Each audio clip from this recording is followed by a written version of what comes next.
ಶ್ರೀಚಕ್ರವಾಸಿನಿ ಮಹಾದೇವಿ ಅಮ್ಮ ಶ್ರೀ ಸಿಂಹವಾಹಿನಿ. ಅಮ್ಮನವರ ಮೇಲೆ ಒತ್ತಡವನ್ನು ತಂದಾದರೂ ಸರಿ ನನ್ನ ಕಾರ್ಯವನ್ನು ಸಾಧನೆ ಮಾಡ್ಕೊಳ್ತೀನಿ. ಸುಂದರಿ ತೊಲಗದೇ ಇದ್ರೆ ಉಸಿರು ಕಟ್ಟಿಸಿ ಆದ್ರೂ ಸರಿ ಅವಳನ್ನ ಊರಿಂದ ಹೊರಗೆ ಹಾಕ್ತೀನಿ.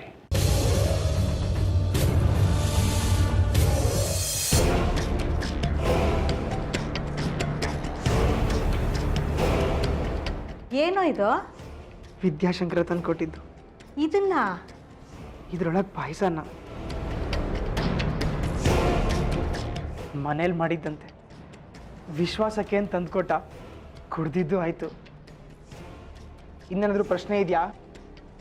ನನ್ನ ಪ್ರಶ್ನೆ ಉದ್ದೇಶ ಏನು ಅಂತ ನಿನಗೆ ಗೊತ್ತು. ನೀನು ವಿದ್ಯಾಶಂಕರ ಇಬ್ಬರು ಮಾತಾಡ್ತಿದ್ದನ್ನೆಲ್ಲ ನಾನು ಕೇಳಿಸ್ಕೊಂಡೆ. ಎಲ್ಲ ಗೊತ್ತಿದ್ಮೇಲೆ ಮತ್ತೆ ಪ್ರಶ್ನೆಗಳು ಯಾಕೆ? ಈ ನಡುವೆ ತುಂಬ ಪ್ರಶ್ನೆ ಕೇಳ್ತಿದ್ಯಾ ಅಂತ ಅನ್ನಿಸ್ತಿಲ್ವಾ ನಿನಗೆ? ಮನೆ ಒಳಗೆ ನನ್ನ ಕಣ್ ತಪ್ಪಿಸಿ ಓಡಾಡ್ತಿದ್ಯಾ ಈ ನಡುವೆ ಅಂತ ನಿನ್ಗೆ ಅನ್ನಿಸ್ತಾ ಇಲ್ವಾ? ನಾನು ಯಾರ ಕಣ್ಣು ತಪ್ಪಿಸ್ತಿಲ್ಲ, ಅದರ ಅವಶ್ಯಕತೆನೂ ನನಗಿಲ್ಲ. ಇರೋದನ್ನ ನೇರವಾಗಿ ಹೇಳ್ತೀನಿ, ಕೇಳಿಸ್ಕೊ.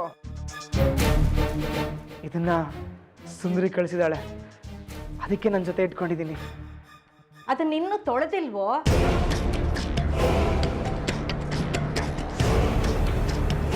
ಇದನ್ನ ತೊಳೆಯೋದು ಇಲ್ಲ. ಇದರಲ್ಲಿ ಸುಂದರಿ ಬೆರಳಿನ ಗೆರೆಗಳಿದೆ, ತೊಳಿ ಕೂಡ್ದಿದ್ದನ್ನ. ನಿನಗೆ ಸುಂದರಿ ಹುಚ್ಚಿಡ್ದಿದೆ. ಇದನ್ನ ಎಲ್ಲಿವರೆಗೂ ಮುಂದುವರ್ಸ್ಕೊಂಡು ಹೋಗ್ಬೇಕು ಅಂತಿದ್ಯಾ? ಅವಳು ಬಳೆ ಸದ್ದು ಈ ಮನೆಯೊಳಗೆ ನೆಲೆಸೋವರೆಗೂ. ಸಿಹಿ ತಂದರೆ ಸಂಬಂಧ ಬೆಳೆಯತ್ತಂತೆ, ಅದ್ರ ಸಂಕೇತ ಈ ಪಾಯಸ. ಇಷ್ಟರಲ್ಲಿ ಅವಳು ಮನೆಗೆ ಬರ್ತಾಳೆ. ಅಲ್ಲಿ ತನಕ ಸ್ವಲ್ಪ ತಾಳ್ಮೆ ಇರಲಿ. ಸಚ್ಚಿ ನಿಂತ್ಕೊಳ್ಳೋ. ನೋಡು, ಇದೆಲ್ಲ ಆಗದೆ ಇರೋ ಮಾತು. ನಿಮ್ಮ ಅಪ್ಪನಿಗೆ ಸುಂದ್ರಿನ ಕಂಡ್ರೆ ಆಗೋದಿಲ್ಲ. ಇನ್ನು ಅವಳು ಈ ಮನೆ ಸೊಸೆ ಆಗೋಕ್ ಸಾಧ್ಯನೇನೋ?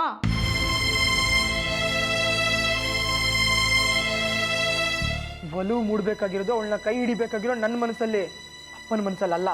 ಆದ್ರೆ ಅನುಮತಿ ಕೊಡ್ಬೇಕಾಗಿರೋರು ನಿಮ್ಮ ಅಪ್ಪ ಕಣೋ. ಕೊಡ್ದಿದ್ರೆ ಈ ಮದುವೆ ಆಗಕ್ಕೆ ಸಾಧ್ಯ ಇಲ್ಲ. ನೀನ್ ಹಠ ಹಿಡಿದ್ರೆ ನಿಮ್ಮ ಅಪ್ಪ ನಿನ್ನ ಮನೆಯಿಂದ ಆಚೆ ಹಾಕ್ತಾರೆ, ತಿಳ್ಕೊ.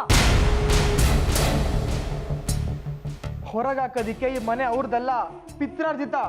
ತಾತ ಮುತ್ತಾತನ ಕಾಲದಿಂದ ಬಂದಿರೋದು, ಅದು ಅವ್ರಿಗೂ ಗೊತ್ತಿದೆ. ಈ ಮನೆಯಿಂದ ನನ್ನ ಹೊರಗೆ ಹಾಕೋದಿಲ್ಲ. ಅಂದ್ರೆ ನಿಮ್ಮ ಅಪ್ಪನ ವಿರುದ್ಧ ನಿಲ್ತೀಯಾ? ನಾನು ಅವ್ರ ವಿರುದ್ಧ ನಿಂತಿಲ್ಲ, ಅವರೇ ನನ್ನ ವಿರುದ್ಧ ನಿಂತ್ರೆ ಅದು ನನಗೆ ಅನಿವಾರ್ಯ. ಯಾಕೋ ಇಷ್ಟು ನಿಷ್ಠುರದ ಮಾತಾಡ್ತಿದೀಯ ನೀನು? ನನ್ನ ಮಾತು ಕೇಳೋ. ನಿಮ್ಮ ಅಪ್ಪ ಎಂಥವ್ರು ಅಂತ ನಿಂಗೆ ಗೊತ್ತಿಲ್ಲ ಕಣೋ. ನೀನು ಹುಟ್ಟೋಕ್ಕೂ ಮುಂಚೆ ನಡೆದ ಸಂಗತಿ ಇದು. ನಿನಗೂ ಮುಂಚೆ ನನಗೆ ಇನ್ನೊಂದು ಮಗು ಹೊಟ್ಟೆಲಿ ಹುಟ್ಟಬೇಕಾಗಿತ್ತು. ಆ ಮಗು ಹುಟ್ಟಿದ್ರೆ ಅಪ್ಪನಿಗೆ ಶತ್ರು ಆಗುತ್ತೆ ಅಂತ ಜ್ಯೋತಿಷ್ರು ಹೇಳಿದ್ರು. ನಿಮ್ಮ ಅಪ್ಪನಿಗೆ ಇದೆಲ್ಲ ಸಹಿಸೋಕ್ಕಾಗಲಿಲ್ಲ ಕಣೋ. ತನ್ನ ವಿರುದ್ಧವೇ ನಿಲ್ಲುತ್ತೆ ಅಂತ ಗೊತ್ತಾದ ತಕ್ಷಣ ಗರ್ಭದಲ್ಲೇ ಕೊಂದು ಹಾಕಿದ್ರು ಕಣೋ ನಿಮ್ಮಪ್ಪ. ನಾನು ಎಷ್ಟು ಬೇಡ್ಕೊಂಡ್ರೂ ಕೇಳಲಿಲ್ಲ. ಮನೇಲಿ ಒಂದು ಮಗು ಹುಟ್ಟಿದ್ರೆ ಅದನ್ನ ದೇವ್ರ ಥರ ಸ್ವಾಗತಿಸ್ತಾರೆ, ಆದರೆ ಕೊಲ್ಲೋದು ಅಂದರೆ ಅರ್ಥ ಮಾಡ್ಕೊಳ್ಳೋ. ನಿಮ್ಮ ಅಪ್ಪನಿಗೆ ಅವ್ರಿಗಿಂತ ಮುಖ್ಯವಾದವರು ಬೇರೆ ಯಾರೂ ಇಲ್ಲ. ತನ್ನ ಪ್ರಾಣಕ್ಕೆ ಅಪಾಯ ಅಂತ ಗೊತ್ತಾದ ತಕ್ಷಣ ಗರ್ಭದಲ್ಲೇ ಚಿವುಟ ಹಾಕಿದವರು. ನೀನು ಯಾವ ಲೆಕ್ಕನೋ ಅವ್ರಿಗೆ?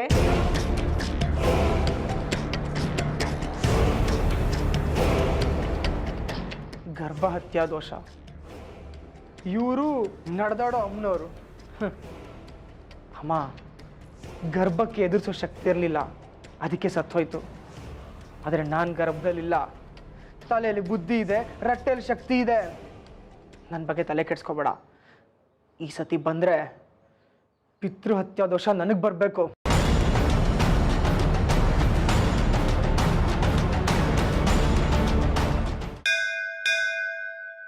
ನಿನ್ನ ಕೆಲಸ ಮುಗೀತು, ನೀನು ಹೊಟ್ಟೆ ಬಿಟ್ಟೆ. ಈ ಕಾಲಕ್ಕೆ ನಮ್ಮ ಕೆಲಸ ಮುಗೋದಿಲ್ಲ ಬಿಡು, ನೀನೇ ಪುಣ್ಯವಂತೆ. ನೀನು ನಾಳೆಯಿಂದ ರಂಗೋಲಿ ಹಾಕೋದನ್ನು ಕಲ್ತ್ಕೋ, ನನ್ನ ಕೆಲಸನೂ ನಿನಗೆ ಬಿಟ್ಕೊಡ್ತೀನಿ.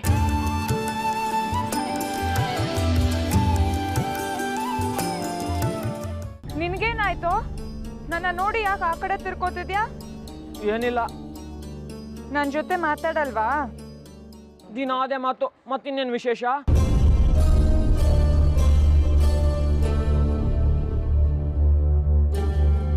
ನಿಜ ಹೇಳು, ಏನಾಗಿದೆ? ನಾನು ದಿನ ಥರನೇ ಇದ್ದೀನಲ್ವಾ, ನನಗೇನು ಆಗಿಲ್ಲ. ನಂಗೆ ಚಪ್ಪಲಿ ಕಾಯ್ಬೇಕು, ನಾನು ಬರ್ತೀನಿ. ಬಂಗಾರಿ, ನೀನು ಆತ ಎಲ್ಲ ನನ್ನ ಹತ್ರ ಇಟ್ಕೋಬೇಡ. ಏನಾಗಿದೆ ನಿನಗೆ? ಯಾಕೆ ನನ್ನ ಜೊತೆ ಮಾತಾಡ್ತಿಲ್ಲ? ಮಾತಾಡ್ತಿದ್ದೀನಲ್ಲ. ನನ್ನನ್ನು ಸತಾಯಿಸ್ಬೇಡ. ನಿಂಗೆ ಅದೆಲ್ಲ ಯಾಕೆ ಬೇಕು? ನಿಮ್ಮ ಮನೆಗೆ ಹೋಗು. ಅಂದರೆ ಏನೋ ಇದೆ ಅಂತ ಆಯಿತು. ಏನಾಯ್ತು ಹೇಳು? ನಿನ್ನ ಹತ್ರ ಮಾತಾಡಬಾರ್ದಂತೆ. ಯಾವ ಪಾಳೆಗಾರ ಈ ರೂಲ್ಸ್ ಮಾಡಿದ್ದು? ಸಚ್ಚಿ ಅಣ್ಣ.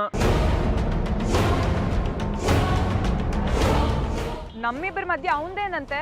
ಅವ್ರು ನಮ್ಮ ಒಳ್ಳೇದಕ್ಕೆ ಹೇಳಿದ್ದು. ನೀನೆಲ್ಲಾನು ಒಂದೇ ಥರ ನೋಡ್ತೀಯಾ, ಅದಕ್ಕೆ ನಿನ್ನ ಹತ್ರ ಏನು ಹೇಳಬಾರ್ದು.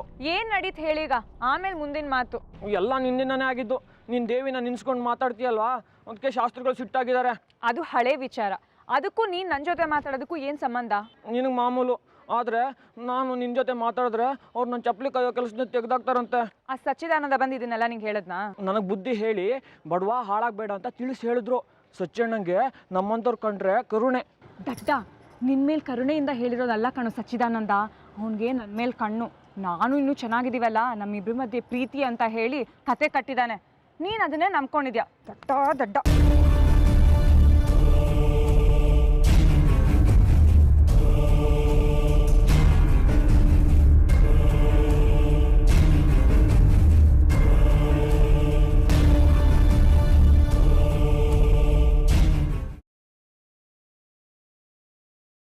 ಕಾಫಿ ತೊಗೊಳ್ಳಿ. ಏನು ಇಷ್ಟೊತ್ತಿನಲ್ಲಿ? ಪಾಯಸ ಮಾಡಿದ್ನಲ್ಲ, ಹಾಲು ಉಳಿದಿತ್ತು. ಆಗಲೇ ಕುಡ್ದಿದ್ದು ತುಂಬ ತಣ್ಣಗಾಗಿತ್ತು, ಕುಡ್ದಾಗೆ ಆಗಲಿಲ್ಲ ಅಂದ್ರಲ್ಲ, ಅದಕ್ಕೆ ಬೆರೆಸ್ದೆ. ಇವತ್ತು ಪಾಯಸನೂ ಚೆನ್ನಾಗಿತ್ತು ಕಣೆ. ಎಷ್ಟು ವರ್ಷ ಆಗಿತ್ತು ನೀವು ನನ್ನ ಬಗ್ಗೆ ಒಳ್ಳೆ ಮಾತಾಡಿ. ನಿನ್ನ ಬಗ್ಗೆ ಎಲ್ಲ ಒಳ್ಳೆ ಮಾತಾಡಿದೆ, ಪಾಯಸ ಚೆನ್ನಾಗಿತ್ತು ಅಂದೆ. ಬಂದಿದ್ದ ಕಷ್ಟ ಎಲ್ಲ ಹೋಗಿ ಇಷ್ಟು ನಿರಾಳವಾಗಿರ್ತೀವಿ ಅಂತಲೇ ಅಂದ್ಕೊಂಡಿರಲಿಲ್ಲ. ಅಮ್ಮನವ್ರ ದಯೆ. ಬೆಟ್ಟದ ಹಾಗೆ ಬಂದ ಕಷ್ಟ ಮಂಜಿನ ಹಾಗೆ ಕರ್ಗೋಯ್ತು. ಪರದೇಶವೋ ಪರದಾಟವೋ ಅಂತ ಇನ್ನೂ ಏನೇನು ಅನುಭವಿಸ್ಬೇಕಾಗಿತ್ತೋ ಏನೋ. ಸದ್ಯ ತಪ್ಪಿತು ಕಣೆ. ಅಂತೂ ನಮ್ಮ ಪಾಲಿಗೆ ಶತ್ರು ಆಗಿದ್ದ ಶಾಸ್ತ್ರಿಗಳೇ ನಮಗೆ ಒಳ್ಳೇದು ಮಾಡಿದ್ದು ಆಶ್ಚರ್ಯ ಅಲ್ವಾ? ಅವಳು ಮನಸ್ಸು ಮಾಡಿದ್ರೆ ಶತ್ರು ಆಗಿದ್ದವರು ಮಿತ್ರರಾಗೋದು ಏನು ಮಹಾ. ನಿಜ. ಇಲ್ಲಾಂದರೆ ನಮ್ಮನ್ನು ನೋಡಿದ್ರೆ ಉರಿದು ಬೀಳ್ತಾ ಇದ್ದಿದ್ದ ಶಾಸ್ತ್ರಿಗಳು ಮತ್ತೆ ನಮ್ಮನ್ನು ಕೆಲ್ಸಕ್ಕೆ ಕರೆದ್ರು. ವಿರೂಪಾಕ್ಷರ ಮನೆ ಹತ್ರ ನಾವು ಹೋದರೆ ಒಳಗೆ ಬಾ ಅಂತ ಕರಿತಿರ್ಲಿಲ್ಲ, ಅಷ್ಟು ದುರಹಂಕಾರ ಇತ್ತು. ಇವತ್ತು ನಮ್ಮನೆಯಿಂದ ಪಾಯಸ ಅವ್ರ ಮನೆಗೆ ಹೋಗುತ್ತೆ ಅಂದರೆ ಹುಡುಗಾಟನ. ವಿದ್ಯಾಶಂಕರ ಸಚ್ಚಿಗೆ ಪಾಯಸ ಕೊಡ್ತೀನಿ ಅಂದಾಗ ಇನ್ನೇನು ಗ್ರಹಚಾರ ಕಾದಿದೆಯೋ ಅಂತಿದ್ದೆ. ಸಚ್ಚಿ ಪಾಯಸ ಚೆನ್ನಾಗಿದೆ ಅಂತ ಕುಡಿದ್ನಂತೆ. ಹ್ಞೂ, ತಾನೇ ಪಾತ್ರೆ ತೊಳ್ಕೊಡ್ತೀನಿ ಅಂದಂತೆ. ಅವ್ರಿಗೆ ನಾವು ಯೋಗ್ಯರು ಅಂತ ಅನಿಸಿದೆ. ಇಲ್ಲಾಂದರೆ ನಮ್ಮನ್ನು ಅವ್ರ ಹತ್ರಕ್ಕೆ ಸೇರಿಸ್ಕೊತಾರ? ನಾವು ಒಂದು ತರಳೆ ತಾಪತ್ರಯಕ್ಕೂ ಹೋಗೋದಿಲ್ಲ. 20 ವರ್ಷದಿಂದ ಅವರು ನಮ್ಮನ್ನು ನೋಡಿಲ್ವಾ? ನಾವು ಎಂಥ ಜನ ಅಂತ ಅವ್ರಿಗೆ ಗೊತ್ತಿರಲ್ವಾ? ನಿಜ ಕಣೆ. ವಿರೂಪಾಕ್ಷನೇ ನಮ್ಮಗಳ ಬಗ್ಗೆ ಅವ್ರ ಮನೇಲಿ ಹೇಳಿರಬೇಕು. ಹಾಗಂತೀರಾ? ಹೌದು ಕಣೆ. ನಮ್ಮ ವಿದ್ಯಾ ತುಂಬ ಬುದ್ಧಿವಂತ. ಸಚ್ಚಿ ಅಣ್ಣ ಅಂತ ಹೆಂಗೆ ಮಾತಾಡ್ತಾನೆ ನೋಡು. ಅವನಿಗೆ ಯಾರ ಹತ್ರ ಹೇಗೆ ಮಾತಾಡಬೇಕು, ಹೇಗೆ ನಡ್ಕೋಬೇಕು ಅಂತ ಚೆನ್ನಾಗಿ ಗೊತ್ತಿದೆ ಕಣೆ. ಅವ್ರ ಮನೆಯವರ ಸ್ನೇಹ ಸಿಕ್ಕಿದ್ರೆ ಪೂರ್ವಜನ್ಮದ ಸುಕೃತ ಕಣೆ.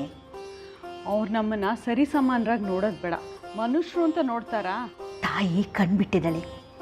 ಇನ್ನು ಮುಂದೆ ವಿರೂಪಾಕ್ಷ ಶಾಸ್ತ್ರಿಗಳು, ಅವ್ರ ಮನೆಯವರು ಎಲ್ಲರೂ ನಮಗೆ ಹತ್ರ ಆಗ್ತಾರೆ. ನೋಡ್ತಾ ಇರು.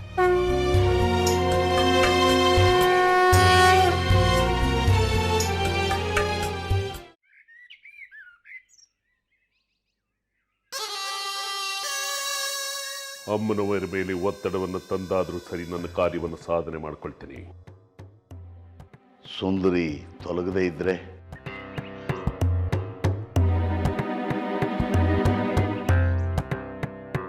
ಸುಂದ್ರಿ ಬಾಮಗು ಇಲ್ಲಿ.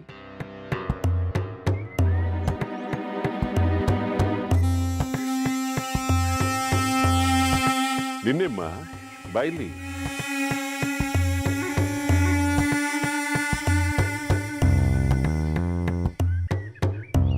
ನೀನು PUC ಪಾಸ್ ಆಗಿದೆಯಲ್ವಾ? ನೀನು ಇಲ್ಲಿ ಕಸ ಗುಡಿಸಿದ್ದು ಸಾಕು. ಇನ್ನೂ 10 ವರ್ಷ ನೀನು ಇಲ್ಲೇ ಕಸ ಗುಡಿಸಿದ್ರು ಒಂದು 50 ರೂಪಾಯಿ ಲಾಭ ಸಿಗ್ಬೋದಷ್ಟೇ. ಅದಕ್ಕಿಂತ ಹೆಚ್ಚಿಗೆ ಏನೂ ಇಲ್ಲ. ನಾನು ನಿನ್ನ ಹತ್ರ ಇದನ್ನೆಲ್ಲ ಯಾಕೆ ಮಾತಾಡ್ತಿದ್ದೀನಿ ಅಂತ ನಿನ್ಗೆ ಅನ್ನಿಸ್ತಾ ಇರ್ಬೋದು ಅಲ್ಲ? ಗಾಬರಿ ಆಗಬೇಡ. ನಾನು ನಿನ್ನ ಒಳ್ಳೇದಕ್ಕೋಸ್ಕರ ಹೇಳ್ತಾ ಇದ್ದೀನಿ. ನನಗೆ ಪಟ್ಟಣದಲ್ಲಿ ಒಬ್ಬರು ಪರಿಚಯಿಸ್ತಿದ್ದಾರೆ. ಅವ್ರಿಗೆ ಹೇಳ್ತೀನಿ, ನಿನಗೊಂದು ಒಳ್ಳೆ ಕೆಲಸ ಕೊಡಿಸ್ತಾರೆ. ನೀನು ಬುದ್ಧಿವಂತೆ ಅಂತ ನನಗೆ ಗೊತ್ತು. ಏನು ಮಾಡೋದು ಪಾಪ, ನಿಮ್ಮಪ್ಪನಿಗೆ ಬಡತನ. ಮನೆಯವರೆಲ್ಲರೂ ಸೇರಿ ದುಡಿದ್ರೂ ಕೂಡ ನಿಮ್ಮ ಸಂಸಾರ ನಡೆಸೋದು ಕಷ್ಟ. ನಾವು ಎಷ್ಟೇ ಕೊಟ್ಟರೂ ನಿಮ್ಮ ದರಿದ್ರ ತೀರೋದಿಲ್ಲ. ಅದರಿಂದ ಹೊರಗೆ ಬರಬೇಕು ಅಂದರೆ ಇರೋದು ಒಂದೇ ದಾರಿಮ್ಮ. ನೋಡಮ್ಮ, ನಾನು ಹಿರಿಯ ಅನುಭವಿಸ್ತಾ, ಅದಕ್ಕೋಸ್ಕರ ಹೇಳ್ತಾ ಇದ್ದೀನಿ, ನಿನಗೂ ಒಳ್ಳೇದಾಗಲಿ ಅಂತ. ನೀನು ಪಟ್ಟಣ ಸೇರಿಕೊಂಡ್ರೆ ಬಹಳ ಒಳ್ಳೆಯದು.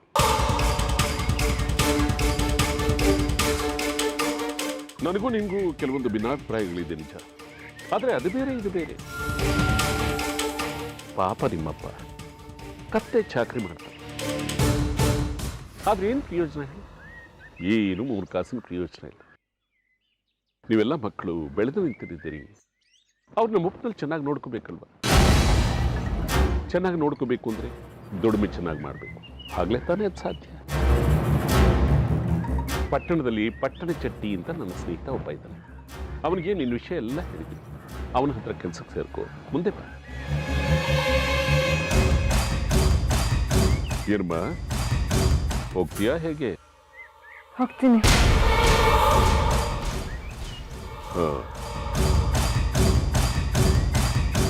ನಿಮ್ಮಪ್ಪನ ನನ್ನ ಹತ್ರ ಕಳಿಸ್ಕೊಡು. ನಾನು ಒಂದು ಪತ್ರ ಕೊಡ್ತೀನಿ, ಅದನ್ನು ಪಟ್ಟಣ ಚಟ್ಟಿಯವರಿಗೆ ಕೊಡಲಿ. ಅವರು ನಿನಗೆ ಕೆಲಸ ಕೊಡ್ತಾರೆ. ಆಗಲಾದರೂ ನಿಮ್ಮ ಸಂಸಾರ ದರಿದ್ರ ತೀರುತ್ತೋ ಏನೋ ನೋಡೋಣ.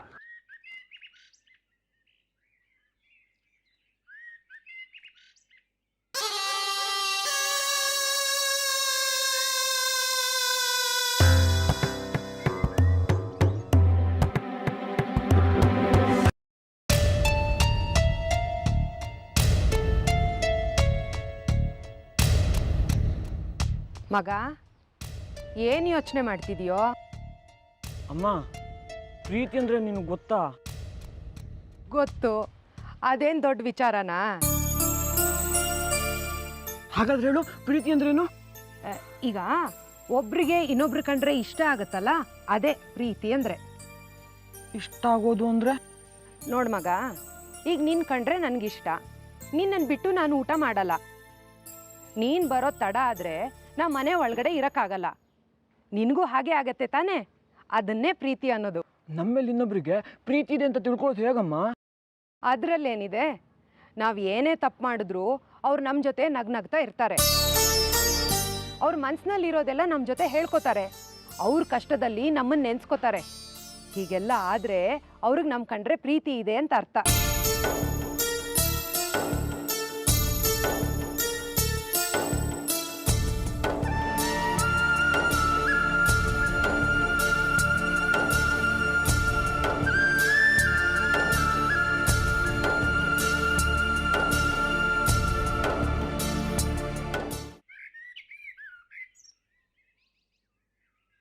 ಏನಾಯ್ತೆ? ಆಕಾಶನೇ ತನ್ನ ಮೇಲೆ ಬಿದ್ದೊಳಗೆ ಕೂತಿದ್ಯಾ? ಇವತ್ತೊಂದು ವಿಶೇಷ ಆಯ್ತು ಕಣೋ. ಏನಾಯ್ತೆ? ಇವತ್ತು ಕೆಲಸದಿಂದ ಬರ್ತಿದ್ನ, ಎದುರಿಗೆ ಶಾಸ್ತ್ರಿಗಳು ಸಿಕ್ಕಿದ್ರು. ಇನ್ನೇನು ಕಿರಿಕಿರಿನೋ ಅಂತ ಅನ್ಕೊಳ್ತಿದ್ದೆ. ಅಷ್ಟರಲ್ಲಿ ಅವರೇ ನನ್ನ ಹತ್ರ ಕರೆದು ಎಷ್ಟು ಪ್ರೀತಿಯಿಂದ ಮಾತಾಡ್ಸಿದ್ರು ಗೊತ್ತಾ? ಯಾರು? ಶಾಸ್ತ್ರಿಗಳ? ಪರವಾಗಿಲ್ಲ ಕಣೆ, ನಾನು ಗಮನಿಸ್ತಾ ಇದ್ದೀನಿ. ಅವ್ರು ಮೊದಲನಾಗಿಲ್ಲ, ಏನೋ ಒಂಥರ ಇರ್ತಾರೆ. ಅವ್ರು ಮನೇಲಿದಾರಲ್ಲ ಮುದುಕರು, ಅವ್ರನ್ನ ಬಿಟ್ಟರೆ ಬೇರೆ ಯಾರನ್ನೂ ಮಾತಾಡ್ಸಲ್ಲ. ಏನೋ ಯೋಚನೆ ಮಾಡ್ತಾ ಇರ್ತಾರೆ.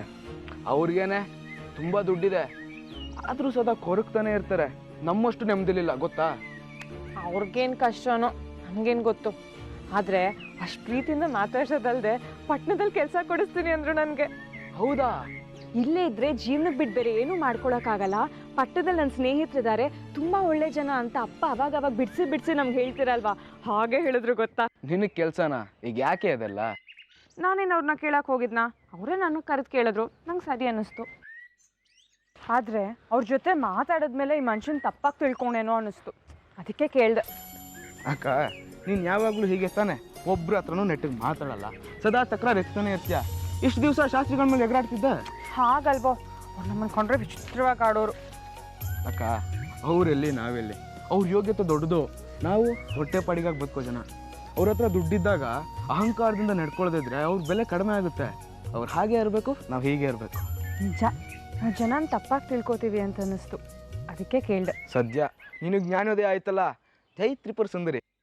ಅವ್ರು ಹೇಳ್ದಂಗೆ ನನ್ನ ಕೆಲ್ಸಕ್ಕೆ ಸೇರಿದ್ರೆ ನಮ್ಗೆ ಒಳ್ಳೇದಾಗತ್ತಲ್ವೇನೋ? ಅಯ್ಯೋ ಸುಮ್ಮನಿರೆ, ಈಗ ತಾನೇ ಊರು ಬಿಡಬೇಕೋ ಇಲ್ಲೇ ಇರಬೇಕೋ ಅಂತ ಪರದಾಡಿದ್ದೆಲ್ಲ ಮುಗ್ದಿದೆ. ನೀನು ಮತ್ತೆ ಅದನ್ನೇ ಶುರು ಮಾಡಬೇಡ.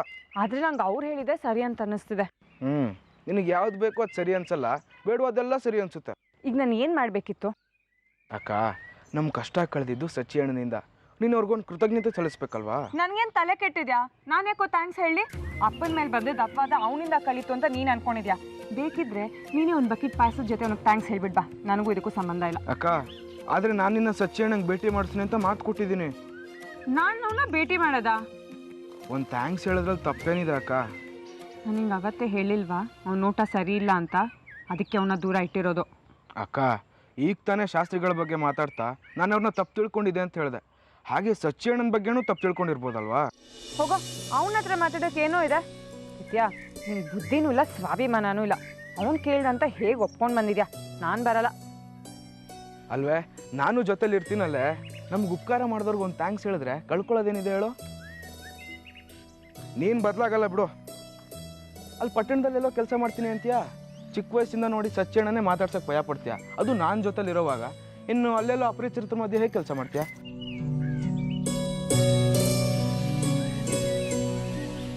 ಸುಂದ್ರಿ, ನಿನ್ನೆ ಕೇಳ್ತಿರೋದು.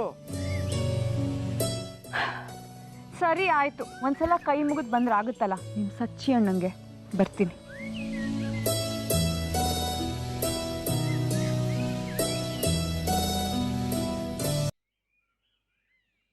ಬುದ್ಧಿ ಇದೆಯೇನೋ ನಿನಗೆ? ಅವ್ರು ನಮ್ಗೆ ಉಪಕಾರ ಮಾಡಿದ್ದಾರೆ ಅನ್ನೋದು ನಿನ್ನ ನಂಬಿಕೆ. ಕೃತಜ್ಞತೆ ಸಲ್ಲಿಸಬೇಕು, ಒಪ್ತೀನಿ. ಅದಕ್ಕೆ ಇಲ್ಲಿವರೆಗೂ ಬರಬೇಕಾ? ಅವ್ರ ಮನೆಗೆ ಹೋಗಿ ಹೇಳ್ಬೋದಿತ್ತಲ್ಲ. ಅವಿವೇಕಿ ಕಾಣೋ ನಿನಗೆ, ಬಂದು ತಿಳಿಯಲ್ಲ.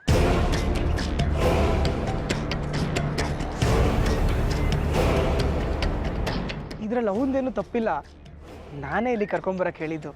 ನಾವಿಲ್ಲಿವರೆಗೂ ಬರೋ ಅವಶ್ಯಕತೆ ಇರಲಿಲ್ಲ. ಆದರೆ ನಮ್ಮ ಮನೇಲಿ ಜನ ಸರಿ ಇಲ್ಲ, ಬಡವರು ಶ್ರೀಮಂತರು ಅಂತ ಭೇದ ಭಾವ ಮಾಡ್ತಾರೆ. ಅದಕ್ಕೆ ಇಲ್ಲಿ ಕರ್ಕೊಂಬರಕ್ಕೆ ಹೇಳಿದೆ. ನಿಮ್ಮಿಂದ ನಮಗೆ ತುಂಬ ಉಪಕಾರ ಆಗಿದೆ. ನಾವು ಈ ಊರು ಬಿಡದೇ ಇರೋ ಹಾಗೆ ಮಾಡಿ ನಮಗೆ ಬಂದಿದ್ದ ಕಷ್ಟನ ಕಳೆದಿದ್ದೀರಾ. ಅದಕ್ಕೆ ನಿಮಗೆ ಕೃತಜ್ಞತೆ ಸಲ್ಲಿಸ್ತೀನಿ. ನೀವು ಅವತ್ತು ಆ ಮಾತು ನಿಮ್ಮ ತಂದೆ ಹತ್ರ ಹೇಳದೆ ಹೋಗಿದ್ದಿದ್ರೆ ನಮ್ಮ ಅಪ್ಪನ ಮೇಲೆ ಬಂದಿದ್ದ ಅಪವಾದ ಇವತ್ತು ಹೋಗ್ತಿರ್ಲಿಲ್ಲ. ತುಂಬ ಧನ್ಯವಾದಗಳು. ಬರೋ ಹೋಗೋಣ. ನಮ್ಮಪ್ಪನಿಗೆ ನಿನ್ನ ಮೇಲೆ ತುಂಬ ಸಿಟ್ಟಿತ್ತು. ಅವ್ರನ್ನ ಒಪ್ಸೋಷ್ಟೊತ್ತಿಗೆ ಸಾಕಾಗೋಯ್ತು. ಕಡೆಗೆ ಅವ್ರ ನಿಷ್ಠುರನ್ನು ಕಟ್ಕೋಬೇಕಾಯ್ತು. ನಮ್ಮಿಂದ ನಿಮಗೆ ತುಂಬ ತೊಂದರೆ ಆಗಿದೆ, ದಯವಿಟ್ಟು ಕ್ಷಮಿಸಿ. ನಿಮ್ಮ ಉಪಕಾರ ನಾವು ಯಾವತ್ತೂ ಮರೆಯಲ್ಲ. ಬರ್ತೀನಿ. ಯಾಕೆ ಸುಂದ್ರಿ ಹೀಗೆ ಹೊರಗ್ನೋಳ್ ಥರ ನಡ್ಕೋತೀಯ? ಚಿಕ್ಕವರಾಗಿದ್ದಾಗ ನಾವು ಹೇಗೆಲ್ಲ ಆಟ ಆಡ್ತಿದ್ವಿ, ದೊಡ್ಡವರೇ ಆಗ್ಬರ್ತಿತ್ತಲ್ವಾ ನಾವು?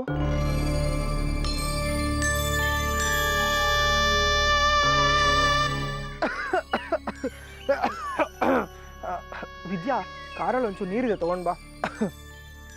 ಇರು, ನಾನು ಒಬ್ಳೆ ಆಗ್ಬಿಡ್ತೀನಿ. ನಾನು ಬರ್ತೀನಿ. ಒಬ್ಳೆ ಯಾಕಾಗ್ತೀಯಾ? ನಾನಿದ್ದೀನಲ್ಲ.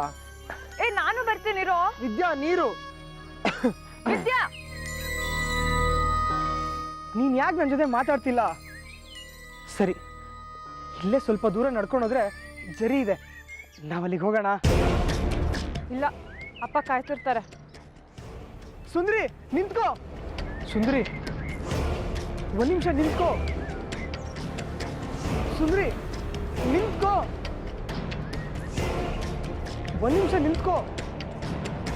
ಸುಂದ್ರಿ, ನಿಂತ್ಕೋ. ಸುಂದ್ರಿ, ಒಂದ್ ನಿಮಿಷ ನಿಂತ್ಕೋ. ಸುಂದ್ರಿ,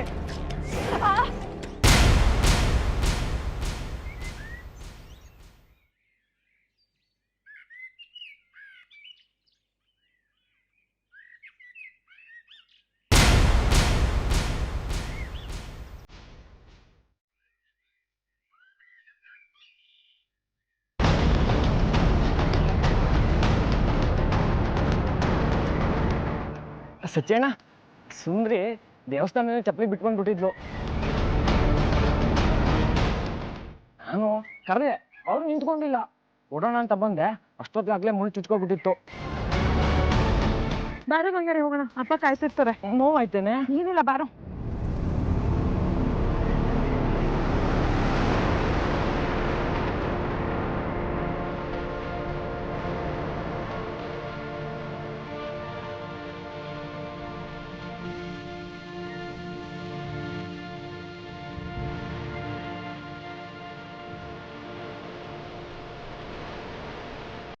ಅಣ್ಣ ನೀರು. ಅಣ್ಣ